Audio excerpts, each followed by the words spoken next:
All right, so I finished my hem stitching, and I want to say a quick word about hem stitching before I move on and show you more about office tools.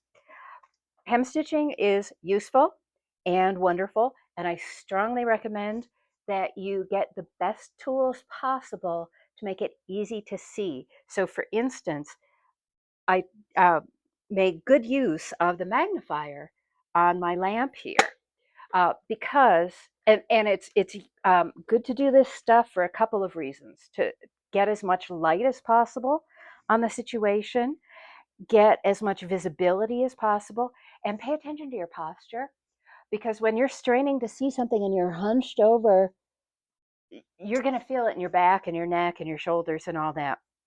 um, The other thing I've learned the hard way is to move the hem stitching as close to the front beam as possible so that you're not trying to hem stitch way out here. That's just awkward. Okay, so now that I've finished my hem stitching, I'm going to catch my tail in a couple of these bundles, which is a little tricky because my needle is actually too big for the job. And all I'm doing is running the needle up and down through a couple of these little bundles. Okay, putting my needle away.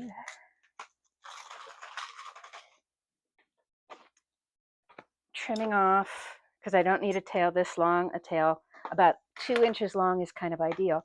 And now you can see that the line is awkward. That's just because of the process of hem stitching.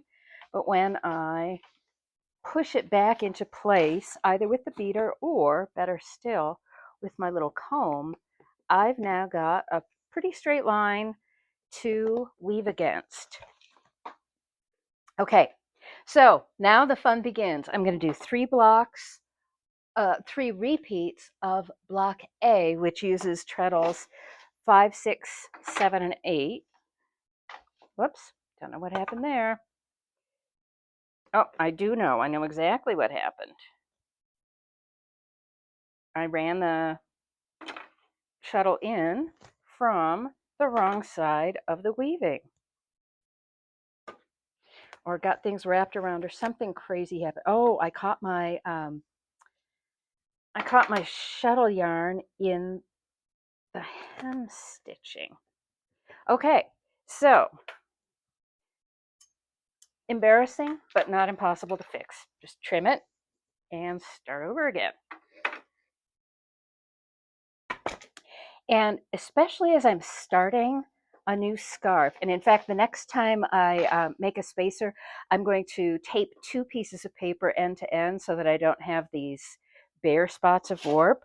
But for these first few picks, I am beating gently as opposed to whacking the beater the way I usually do, because especially on these ends where I don't have anything to beat against, that's going to be a problem.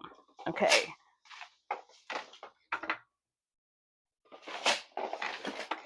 Okay, there's 1 repeat.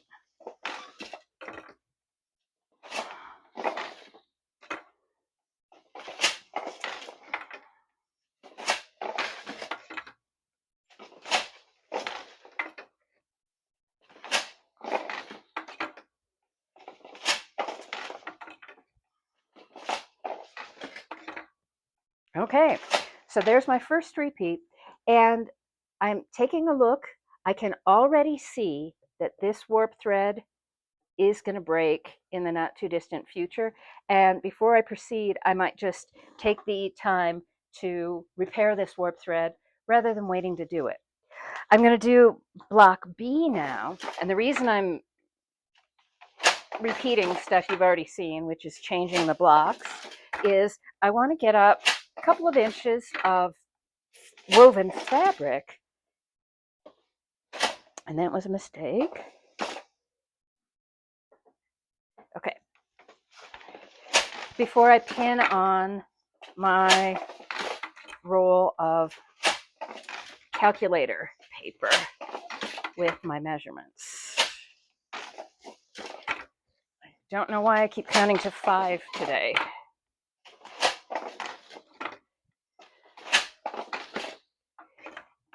But as I always say, Okay, and now I'm back to block A. If you're going to make a mistake on something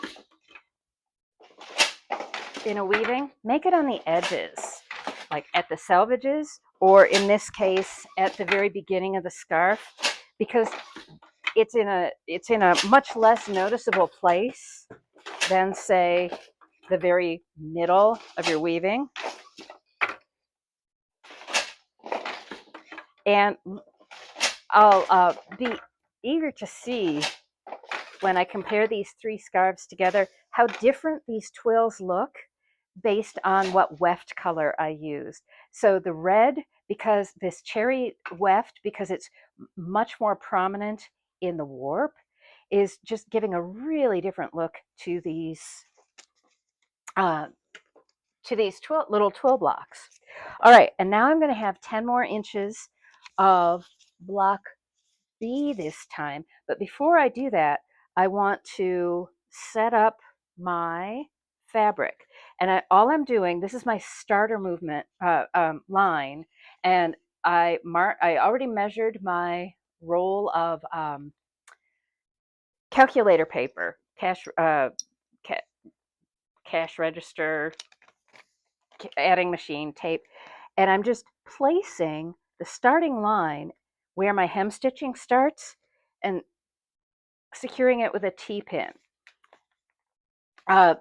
This time I'm trying something new, which is flattening out my roll and clipping it with a binder clip, because it can be a little awkward to have this great big long tail hanging over your shoulder every time you're trying to weave.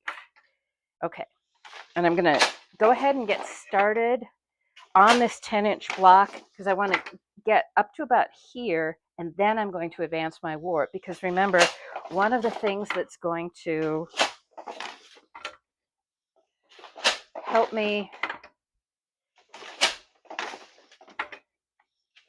prevent broken warp ends is advancing my warp really, really frequently, like every 2 inches at most, maybe every inch.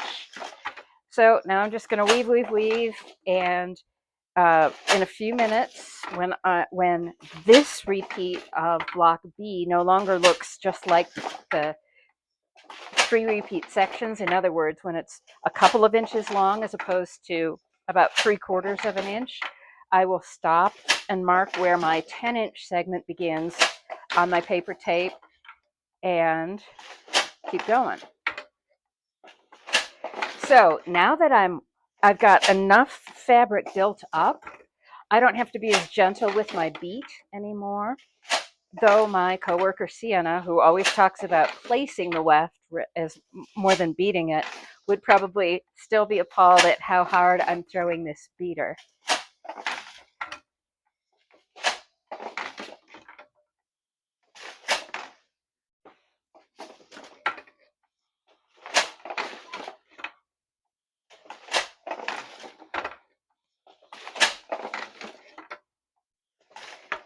Okay, ready to advance the warp a little bit, and I'm going to mark. Oh, the other thing that's really helping, and I noticed this on the first scarf, is to not overdo the tension. If you've warped your loom well, you shouldn't need to create a super, super tight weaving area on your warp to get a good shed. And I did warp loom well this time, yay me. So I don't have to have super tension on the warp. All I need is enough tension to get a clean shed, and that's going to get the job done. All right, so here's my 10-inch mark. Helps to have the pen actually poised for writing. And all right, this binder clip might actually be more trouble than it's worth, but we'll see how it goes. Whoops, and I might have just messed that up. It is always good to double check your work.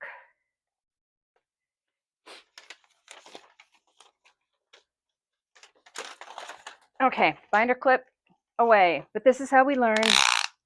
This is exactly how we learn. And I did mess that up. And again, this does not have to be perfect. It just has to be ballparky because I'm measuring under tension. And when I relax everything, it's all going to go to pieces anyway. And on the finished scarf, I can virtually guarantee that nobody's going to be coming up and going, oh my God, this section is 9 7/8 instead of a perfect 10 inches. Actually, it's likely to be 9 7/8 anyway, just because I'm measuring under tension. Okay, and we're rolling. And now that I look at this, I am seeing some places where I did not pull the weft enough, and I'm getting undesirable loops. So I'm actually going to unweave these sections, and I'm unweaving just because it's not very far to go. And to unweave, all I'm doing is pushing the petals in reverse order and running everything back through the shed. The problem with doing it this way, as opposed to just cutting the weft yarn and removing the bad patch, is now I won't have my pern perfectly poised with weft yarn ready to go. So instead, I am going to do a different kind of fix and actually remove a bad spot from my weaving. Okay, my life would get so much better if I always put things back in the same place where I meant to leave them. So what I was looking for were my snips, and these are my preferred tool for cutting out sections of bad weft.